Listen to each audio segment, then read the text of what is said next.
अस्सलाम dear students, welcome back to my YouTube channel. आज की वीडियो में मैं आप डिस्कस करूंगी general form of equation of a circle. मैंने अपनी पिछली वीडियो में डिस्कस किया था स्टैंडर्ड फॉर्म ऑफ इक्वेशन, जिसके अंदर मैंने इक्वेशन के थ्रू सेंटर और सर्कल निकालना बताया था। ठीक है, और सेंटर और सर्कल हो तो उससे हम क्या कर सकते हैं, इक्वेशन निकाल सकते हैं। ठीक है, इसी तरह अगर हमारे पास जनरल फॉर्म ऑफ इक्वेशन हो जो कि सर्कल की होती है, हमारे पास X square plus Y square plus 2gx plus 2fy plus C, ठीक है, इक्वल टू ज़ीरो। और अगर इसकी थोड़ी सी डेरिवेशन करके हम क्या करेंगे कि जनरल फॉर्म का अगर हमने सेंटर और रेडियस निकालना हो तो वो कैसे निकलेगा, उसके लिए थोड़ी सी हमें डेरिवेशन करनी पड़ेगी।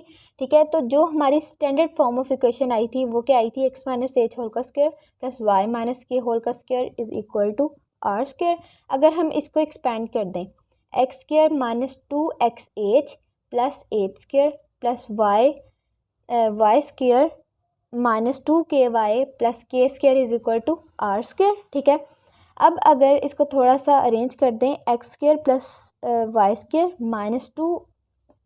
Minus two X H minus 2ky, ठीक है, और बाकी कांस्टेंट सारे एक जगह, plus H square plus K square minus R square equal to zero. ठीक है, अब इस इक्वेशन को ज़रा मैं नीचे लिख लूँ एक दफ़ा, Y square plus 2gx plus 2fy plus C equal to zero. अब इन दो इक्वेशन के थ्रू हम देखेंगे कि सेंटर ऑफ सर्कल किस तरह निकलना है। ठीक है, मतलब वो कौन सा पॉइंट होगा सेंटर ऑफ सर्कल का और रेडियस का कौन सा पॉइंट होगा। ठीक है, तो जो हमारे पास माइनस 2xh है उसको इससे कंपेयर करेंगे, इक्वल टू 2gx। ठीक है, 2 से कट गया, x से कट गया, पीछे क्या रह गया, minus h is equal to g, तो हम क्या लिखेंगे, h is equal to minus जी।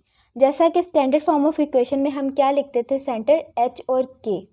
ठीक है, तो h क्या है, सेंटर, तो इसमें हमारे पास सेंटर क्या होगा, माइनस जी।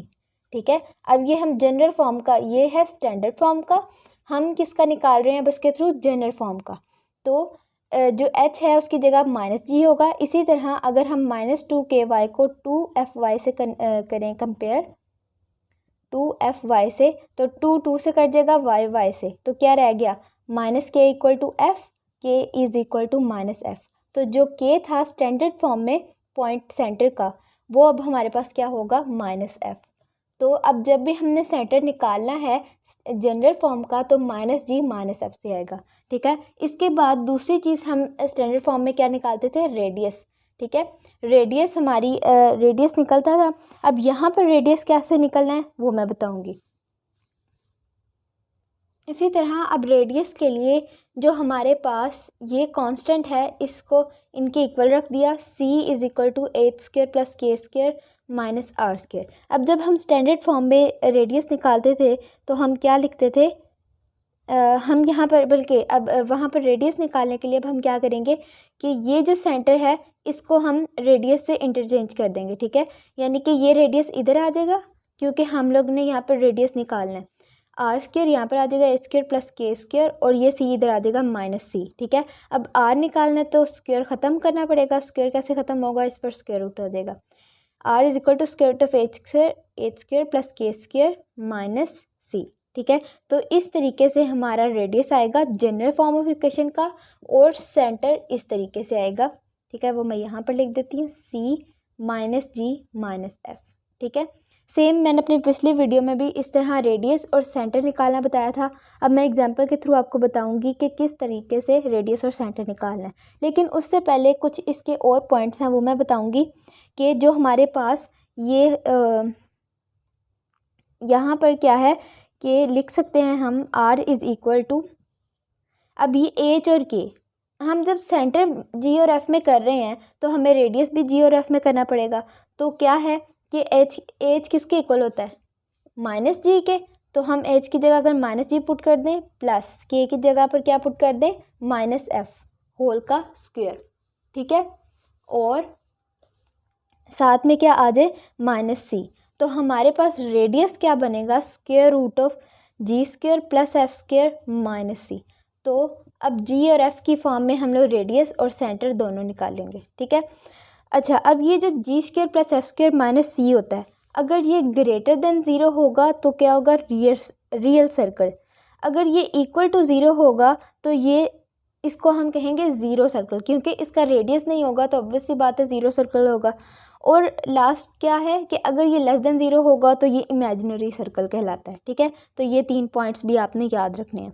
अब इसके बाद हम क्या करेंगे कि हम एग्जांपल के थ्रू इसको सॉल्व करेंगे और मैं कुछ आपको इसके पॉइंट्स बताऊंगी कि हमें कैसे पता चलेगा कि ये हमारे पास जनरल फॉर्म ऑफ इक्वेशन है, सर्कल की है। अब हम कुछ कंडीशंस देख लेते हैं सर्कल की।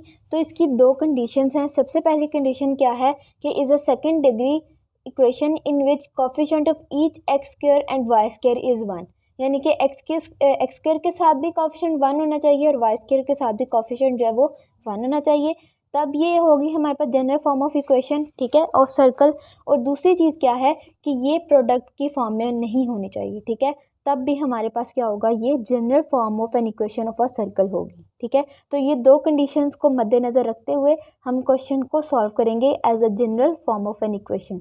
अब मैं आपको करवाऊंगी एग्जांपल इससे रिलेटेड, जिससे आपको और ज़्यादा क्लियर हो जाएगा कि किस तरीके से हम इसको सॉल्व करते हैं। अब हम करेंगे जनरल फॉर्म ऑफ इक्वेशन से रिलेटेड क्वेश्चन। ठीक है, ये हमें एक जनरल फॉर्म दे दी गई है। ठीक है, सबसे पहले तो देखना है कि क्या ये वो जो कंडीशन मैंने बताई हैं वो फुलफ़िल कर रही हैं कि नहीं। पहली कंडीशन क्या थी कि एक्स स्क्वायर और वाई स्क्वायर के साथ कोफिशिएंट 1 होना चाहिए, तो यहाँ पर नहीं है। तो सबसे पहले क्या करना है, इसका कोफिशिएंट 1 करना है। वो कैसे होगा कि हर टर्म को हम 5 से डिवाइड कर दें तो हमारे पास क्या बन जाएगा, X square plus Y square plus 24/5x plus 36/5y plus 10/5 क्या होगा, 2 इक्वल टू 0। ठीक है, और दूसरा पॉइंट क्या था कि हमारे पास एक्स और वाई की प्रोडक्ट फॉर्म में नहीं होना चाहिए, तो वो भी नहीं है। तो अब हम इसको as a general form of equation solve कर सकते हैं। अब हमें क्वेश्चन में कहा गया है इसका सेंटर और रेडियस निकालना है। ठीक है, हमारी इक्वेशन क्या होती थी, X square plus Y square plus 2gx plus 2fy plus c equal to 0। X square plus Y square, इसको हम क्या कहेंगे, 2gx plus 2fy plus c, इसको इस तरीके से हम पढ़ेंगे। ठीक है, अब यहाँ पर g हमारे पास क्या है, 24/5 तो नहीं है, क्यों, क्योंकि 2g है। ठीक है, तो इसमें से हमें क्या करना पड़ेगा, 2 निकाल देना है, तो पीछे क्या रह गया हमारे पास, 12/5।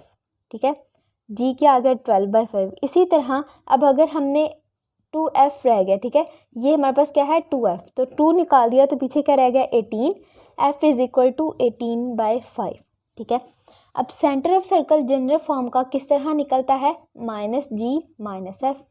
ठीक है, मोस्टली जो स्टूडेंट्स होते हैं वो गलती करते हैं कि वो लिख देते हैं 12/5 और 18/5 ये सेंटर है, लेकिन नहीं, सेंटर -g - f है, तो -12/5 -18/5 ये सेंटर निकलेगा। ठीक है, नहीं तो रॉन्ग हो जाएगा। तो इस चीज़ को आपने फोकस करके देख लेना है कि आपने ठीक किया है या नहीं। दूसरी चीज़ अब हमने फाइंड करनी है रेडियस। रेडियस क्या होता है, square root of G square plus F square minus C. अब यहाँ पर भी एक बच्चे मिस्टेक करते हैं कि अगर यहाँ पर माइनस माइनस लिख दिया है तो ये -12/5 को यहाँ पे पुट कर देते हैं, जबकि यहाँ पर आपने पुट करनी है ये जी की वैल्यू। ठीक है, अब हम अगर पुट करें r is equal to square root of G की जगह क्या आ जाएगा, 12/5 होल का स्क्वायर प्लस f की जगह 18/5 होल का स्क्वायर माइनस c की जगह पर क्या आ जाएगा। ठीक है, c की जगह पर हम लिख देंगे 2, क्योंकि ये जो थर्ड है ये c है ना, जो हमारा लास्ट वेरिएबल है वो c के इक्वल है, तो वो हमारे पास क्या है 2 इक्वल टू। अब 12/5 क्या होता है, 144/25 माइनस 18 का स्क्वायर होता है 324/25 माइनस 2। अब इसका अगर एलसीएम लें तो ये हमारे पास बनता है 25। ठीक है, 144 माइनस 324 माइनस 50, तो वो हमारे पास क्या आ जाएगा 418। तो इसका आंसर हमारे पास आ जाएगा, ये जो है ये स्क्वायर से ख़त्म हो जाएगा ना, तो इसको हम इस तरीके से लिख सकते हैं, यहाँ पर लिख देती हूँ, r is equal to square root of 418/5। तो ये हमारे पास क्या आ गया, रेडियस, और ये आ गया सेंटर। मैंने अपनी वीडियो में आपको बताया कि जनरल फॉर्म ऑफ इक्वेशन के थ्रू आप किस तरह सेंटर और रेडियस फाइंड करेंगे यूजिंग एन इक्वेशन, और आपने इसका सेंटर और रेडियस फाइंड करने से पहले उसकी कंडीशंस को फुलफ़िल करना है, उसके बाद आप फाइंड करें, नहीं तो आपका आंसर रॉन्ग आएगा। आई होप कि आपको इसकी अच्छे से समझ आई होगी। इंशाल्लाह मिलते हैं नेक्स्ट वीडियो में, तब तक के लिए अल्लाह हाफ़िज़।